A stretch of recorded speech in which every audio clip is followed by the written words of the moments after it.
أشهد أن لا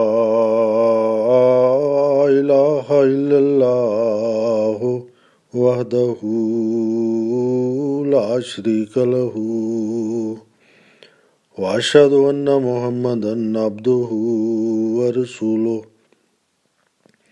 أما بعد فأعوذ بالله من الشيطان الرجيم بسم الله الرحمن الرحيم اللهم صل على محمد وعلى آل محمد كما صليت على إبراهيم وعلى آل إبراهيم إنك حميد مجيد اللهم بارك على محمد وعلى آل محمد كما باركت على إبراهيم وعلى آل إبراهيم إنك حميد مجيد السلام عليكم ورحمة الله وبركاته. Вие го слушате вториот дел од Препорот на верата од Хазрети Мирза Тахир Ахмад, поглавар на Ахмадија движењето во исламот, говор одржан во Сиднеј, Австралија. Не Ахмади муслимански концепт. Со сета почит кон нашите противници, јас ке настојувам да го разјаснам гледиштето на нашите опоненти кои исламската ренесанса ја изедначуваат со економската и политичката доминација. Може би постои објаснување за сето тоа. Желбата за мок и алчност за злато традиционално доминирале со човековите стремиши. Врвот на националниот препорот според тоа би значел политичка и економска доминација. Божјата наклоност, како што тие толкуваат, ќе се манифестира и ќе го донесе овој резултат. Помалку или повеќе, тоа е ставот кој многумина го имаат во поглед на препородот на исламот. Значи, според ова верување, доаѓањето на Месијата реформаторот ќе ја најави ерата на исламски политички победи, додека доаѓањето на имам Махдија ќе ја донесе нивната економска доминација. Најпрво, јас ке ви го опишам нивниот концепт за доаѓањето на Месијата. Тие веруваат дека истиот оно Иса, Исус, синот на Мерием, кој во Куранот е опишан како пратеник на израелците, телесно ќе се симне од небото. Тој веднаш ќе тргне со сабијата во рака да ги сосече на смрт сите непријатели на исламот. Генерално, неговото замавнување ќе има три главни цели. Првата цел ќе биде да го уништи крстот. Не фигуративно, туку буквално. Тој ќе го уништува символот на христијанската вера со таква сила, трага да не остане од него. Нема да остане ниту еден единствен крст во црквите, во домовите или околу нечии врат. Според нивното гледиште, негова следна важна задача ќе биде да ја искорне свињата од сите облици и домашната и дивата. Така следбениците на крстот ќе бидат оставени без ниту еден крст да се молат и без ниту една свиња за вечера. Така Исус ќе ги лиши христијаните не само од нивната духовна храна, туку и од нивната физичка исхрана. Третата задача на Месијата ќе биде да го убие Деџал, антихристот. Сега се поставува прашањето кој е антихрист. Според традицијата, ако буквално се земе, како што посакуваат некои, тоа ќе биде едноокиот горостас кој ќе јава на магаре со особена големина. Тој ќе биде толку висок што неговата глава ќе биде над облаците. Сите пратеници ги предупредиле своите наследници на злото на овој антихрист. Тогаш, додека антихристот биде зафатен со опустошење на земјата, Месијата ќе се симне од небото, тој ќе му се спротистави на антихристот во битка кај Дамаск и ќе го сосече. Потоа ќе го освои сиот свет.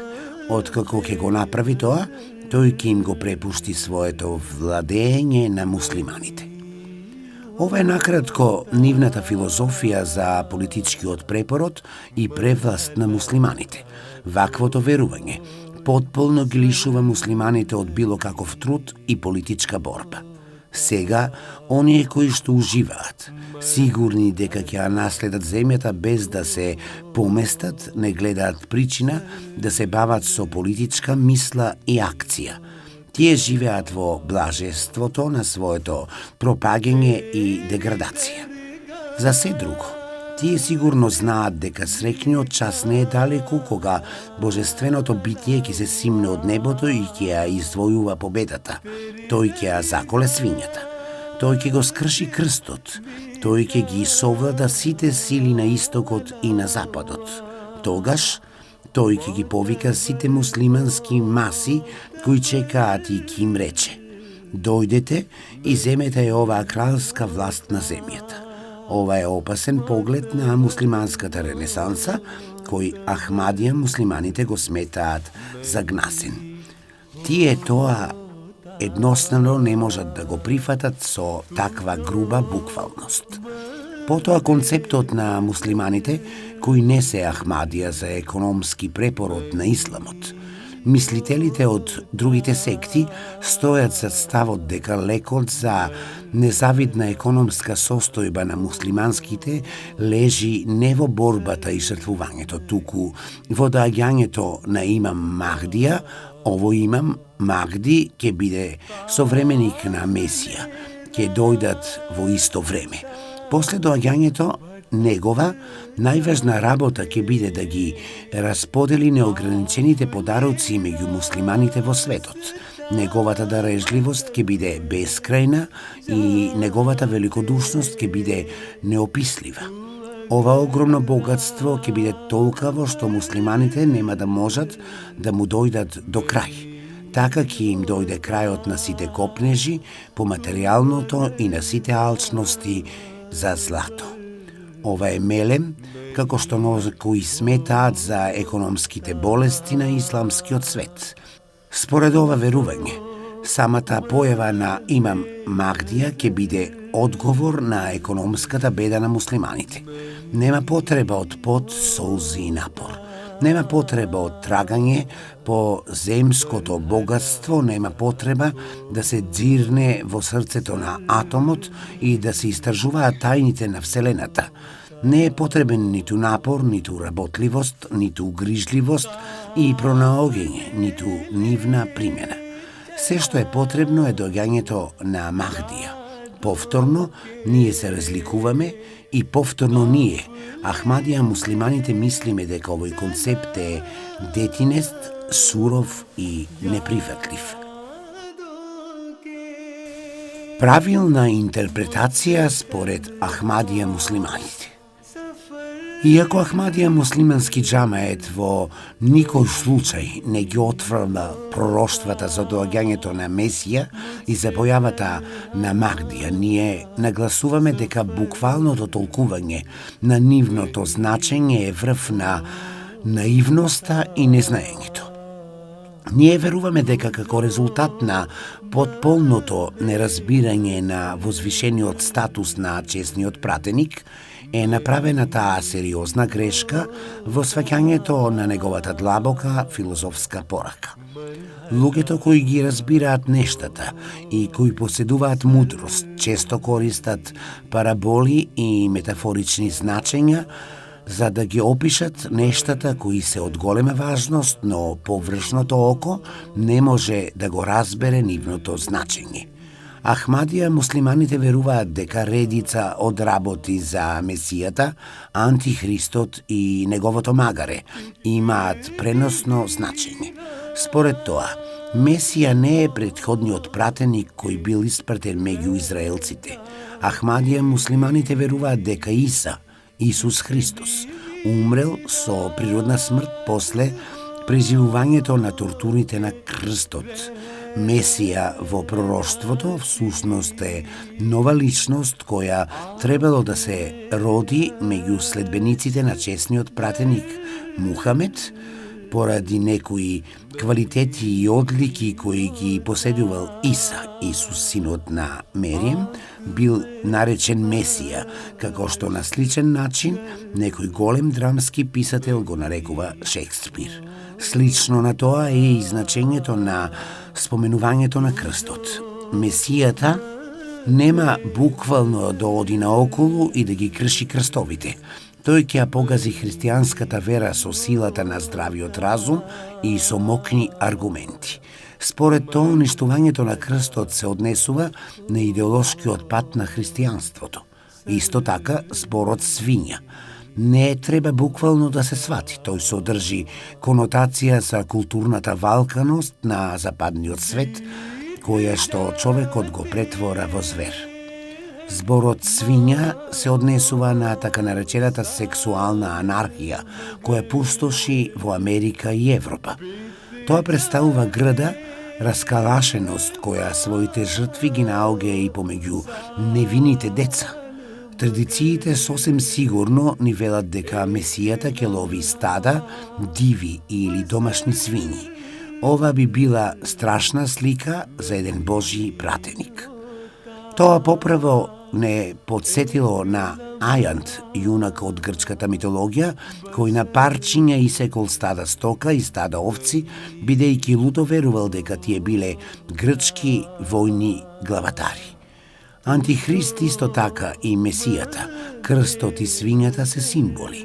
Тој символизира голема и мокна нација која управува не само со земјата, туку и со Вселената. Всушност, крстот и свињата се символи за одбележување на таа нација. Традицијата кажува дека десното око на Антихристот ќе биде слепо, а неговото лево око ќе биде големо и светло. Ова е символичен опис на фактот дека, иако оваа нација ќе биде лишена од духовно светло, нејзините материјални можности, а од таму и материјалното знаење и достигнувања ќе бидат големи. Најпосле, Ахмадија муслиманите сметаат дека магарето на Антихристот исто така представува символ кој се користи за да ги опише средствата на транспорт во времето кое доаѓа. Сите одлики кои го опишуваат ова магаре без исклучок можат да се споредат со возилата на точно гориво кои се пронајдени на западот. Разгледајте ги и важните карактеристики на ова магаре, како што е опишано во традицијата дека тоа ќе јаде оган, ќе патува по земјата, по морето и над облаците. Неговата брзина ќе биде толку голема што во рок од неколку часа ќе помине пат долг кој инаку се патува со месеци. Патниците нема да патуваат на неговиот грб, туку на неговиот стомак кој ќе биде осветлен. Тој ќе го најавува своето доаѓање и ќе бара од патниците да ги завземаат своите места.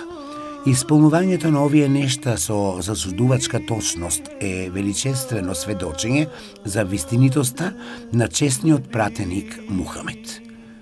Според Ахмадија муслиманите, пророштвото кое се однесува на доаѓањето на имам Магдија исто така е символично.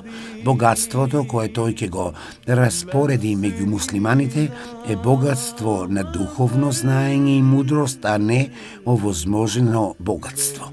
Одбивањето на некои да го примат и уште едно укажување понатаму за тоа каков вид на богатство ќе биде тоа, бидејќи човекот никогаш не се заситува со материјалното богатство, духовното богатство е единственото што тој го одбива. Така Ахмадијатот ја одбива филозофијата на исламската ренесанса како што претходно е објавено и како што е пропагирано од другите секти на исламот.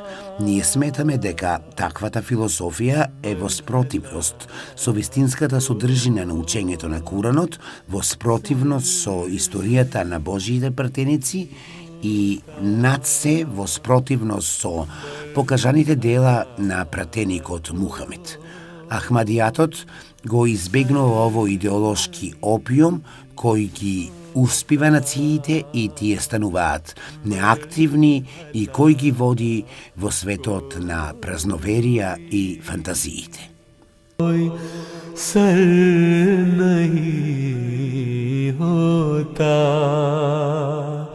मरहला कोई सर. Го завршивме вториот дел од книгата Препорот на верата од Хазрети Мирза Тахир Ахмад. Ассаламу алейкум ва рахматуллахи ва баракатуху. सर नहीं